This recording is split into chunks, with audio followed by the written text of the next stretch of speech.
yoshini ham kuldirib, qalbga surur to'ldirib, do'stlarni suyuntirib.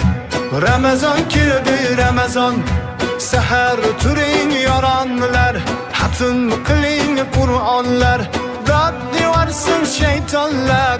Ramazon keldi, Ramazon,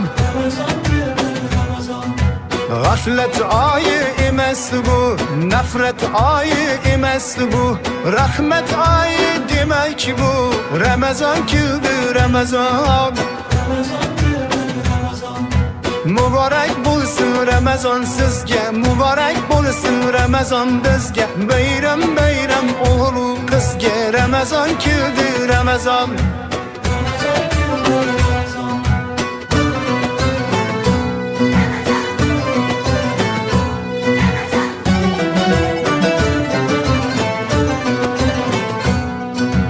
Sergaklik vaqti bo'lgan, mo'minning aqti bo'lgan, islomning fathi bo'lgan. Ramazon keldi, Ramazon, yeng shimaring toatga, iymonli halovatga erishing saodatga.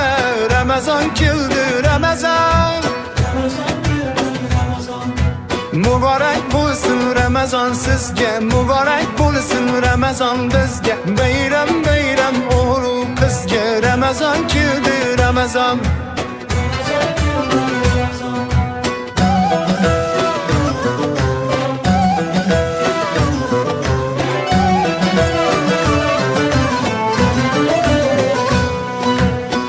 Ramazonda sabr bor, 700 qat ajr bor, 1000 oyga teng qadr bor. Ramazon keldi, Ramazon, bu oy mardu maydondir, bandam degan rahmondir, kutib turgan rayyondir. Ramazon keldi, Ramazon,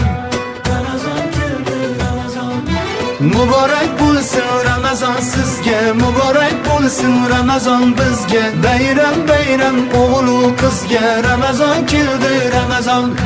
Muborak bo'lsin Ramazon sizga, muborak bo'lsin Ramazon bizga. Bayram bayram o'g'il qizga, Ramazon keldi, Ramazon.